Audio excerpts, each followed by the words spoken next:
नमस्कार प्रिय विद्यार्थियों। आइए आज हम अध्ययन करते हैं हिंदी कोर्स आ की एक कविता संगतकार का। किसके द्वारा लिखी गई? ये कविता लिखी गई है मंगलेश डबराल जी के द्वारा। चलिए, तो मैं आपका ज़्यादा समय नहीं लेता हूँ और सीधे कविता पर आता हूँ, अर्थ को आपको समझाता हूँ। मुख्य कवि कहता है, मुख्य गायक के चट्टान जैसे भारी स्वर का साथ देती वह आवाज़ सुंदर कमजोर कांपती हुई थी। वह मुख्य गायक का छोटा भाई है या उसका शिष्य, या पैदल चलकर सीखने आने वाला दूर का कोई रिश्तेदार। मुख्य गायक की गरज में वह अपनी गूंज मिलाता आया है प्राचीन काल से। चलिए, पहले हम इतनी पंक्तियों का अर्थ समझते हैं, उसके बाद आगे बढ़ते हैं। तो यहाँ कवि कहता है कि जो एक मुख्य गायक होता है, जब वह अपनी भारी भरकम आवाज में, अपने ऊंचे स्वर में चट्टान जैसी भारी भरकम आवाज में गाता है, तो उसका जो संगतकार होता है वह हमेशा ही उसका साथ देता है। जो संगतकार है उसकी आवाज़ बहुत सुंदर है। हाँ, कुछ कमज़ोर तथा काँपती हुई होती है।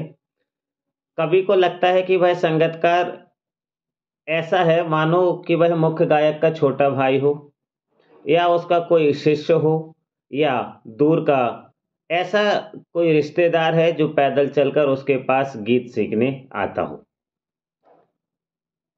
अर्थात कवि कहना चाहता है कि जो संगतकार है वह मुख्य गायक का बहुत ही कोई प्रिय अनुज है। और ये वह कैसे कह पाता है, तो उसके को ऐसा कहने के पीछे कारण ये है कि उसका मानना है कि उसका जो व्यवहार है वो हमेशा, संगतकार का जो व्यवहार है वो हमेशा मुख्य गायक के प्रति कैसा रहता है, बड़ा सहज सरल और एक एहसान से दबा हुआ है। इसीलिए उसको ऐसा लगता है कि वह इसका कोई अनुज है, कोई शिष्य है या रिश्तेदार है जो उसकी आदर, उसका सम्मान करता है।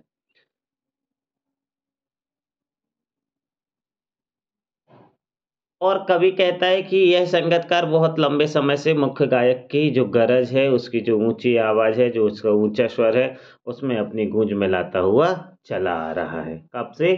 प्राचीन काल से, आदि काल से ही।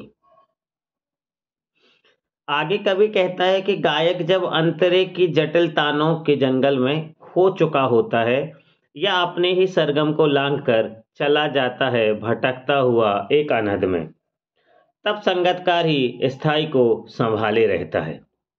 जैसे समेटता हो मुख्य गायक का पीछे छूटा हुआ सामान, जैसे उसे याद दिलाता हो उसका बचपन जब वह नौसिखिया था। चलिए, अब हम इन पंक्तियों का अर्थ समझते हैं। तो कवि कहता है कि जब मुख्य गायक किसी गीत की मुख्य पंक्तियों को गाने के बाद गाने के जो चरण होते हैं को गाने लगता है, जब वह उस चरण में, उस अंतरा में क्या हो चुका होता है? खो चुका होता है।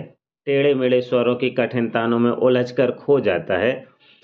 अर्थात जो मुख्य स्वर है वह उससे भटक जाता है और कहीं और लीन हो जाता है, या अपने निश्चित स्वरों की जो सीमा है उसको पार कर किसी गहरी संगीत साधना में लीन हो जाता है। ऐसी स्थिति में एक संगतकारी होता है जो उस स्थायी स्वर को, उस स्थायी पंक्ति को संभाले रहता है और बार-बार दोहराता रहता है, गाता रहता है। कवि को लगता है जैसे कि वह उसको संभाल कर रखे हुए है। वह मुख्य गायक के जो मूल स्वर है उसमें उसको वापस लौटा लाता है, उसको वापस लाने का प्रयास करता है। ऐसा लगता है कि जैसे वह जो संगतकार है वो मुख्य गायक का जो सामान है, जो उसके पीछे छूट गया था, उसको वह संभाल रहा है। मानो वह मुख्य गायक को यह याद दिलाने का प्रयास कर रहा है कि उसके बचपन में जब वह नौसिखिया था, जब वह नया-नया सीख रहा था, तब भी वह अक्सर अपने मूल स्वर से ऐसे ही खो जाता था, भटक जाता था, लेकिन वह फिर से उसको प्राप्त कर लेता था। आगे कवि कहता है, तार सप्तक में जब बैठने लगता है उसका गला, प्रेरणा साथ छोड़ती हुई उत्साह अस्त होता हुआ, आवाज में राख जैसा कुछ गिरता हुआ, तभी मुख्य गायक को ढांढस बंधाता कहीं से चला आता है संगतकार का स्वर।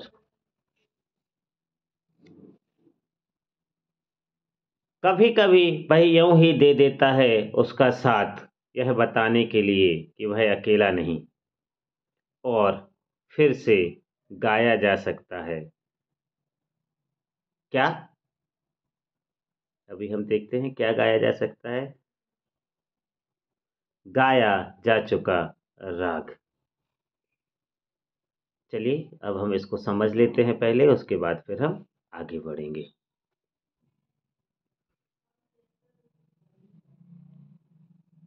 कवि कहता है जब तार सप्तक में, जब कवि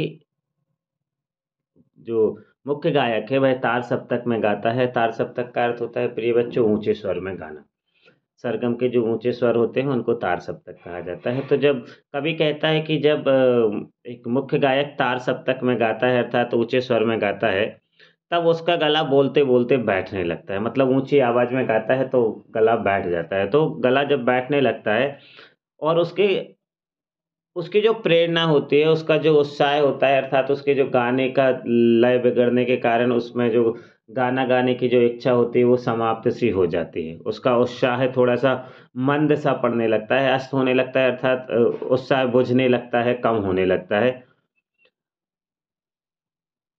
उसकी जो आवाज़ है वह ऐसी लगती है जैसे उसमें से पकड़ खत्म हो गई है, राख के जैसे वह बिखरने लगती है, गिरने लगती है, आवाज़ डूबने लगती है। तब इस स्थिति में जो संगतकार का स्वर होता है, वह मुख्य गायक को क्या करता है, ढाँढस बंधाता है। ढाँढस बंधाता है अर्थात उसको सांत्वना देता है, उसको तसल्ली बना देता है। उसको यह बताने का प्रयास करता है कि जो तुम्हारा स्वर डूब गया है, जिस स्वर से तुम भटक गए हो, उसको हम फिर से पा सकते हैं। जो तुम्हारा डूबता हुआ स्वर और उत्साह है, उसको हम फिर से वापस पा सकते हैं। और ऐसा वह कब करता है? कभी-कभी अनायास ही वो ऐसा कर देता है, एकाएक ही ऐसा कर देता है, ज़रूरत नहीं होती है। कभी कहता है, कभी-कभी वह यूँ ही दे देता है उसका साथ, आवश्यकता ना होने पर भी वह उसका साथ दे देता है। वह मानो मुख्य गायक से कहना चाहता है कि तुम अकेले नहीं हो, मैं भी तुम्हारे साथ हूँ। वह मानो मुख्य गायक को कहना चाहता है कि तुम गाए जा चुके गाने को फिर से गा सकते हो, मैं तुम्हारे साथ हूँ। अर्थात जो बीत गया है वह सब कुछ नहीं था, हम उसको फिर से पा सकते हैं। आगे क्या कहता है कवि? और उसकी आवाज में जो हिचक साफ सुनाई देती है या अपने स्वर को ऊंचा ना उठाने की जो कोशिश है, उसे विफलता नहीं, उसकी मनुष्यता समझा जाना चाहिए। देखिए अंतिम पंक्तियों में कवि क्या कहता है? कवि कहता है कि जो संगतकार है, जो मुख्य गायक के पीछे-पीछे गाता है, उसकी आवाज़ में स्पष्ट रूप से एक हिचक सुनाई देती है। हिचक मतलब होता है प्रिय बच्चों संकोच या घबराहट। एक संकोच, एक घबराहट स्पष्ट रूप से सुनाई देता है। वह कोशिश करता है कि वह अपनी आवाज़ को मुख्य गायक की जो आवाज़ है उससे ऊँचा ना उठाए और उठने भी नहीं देता है।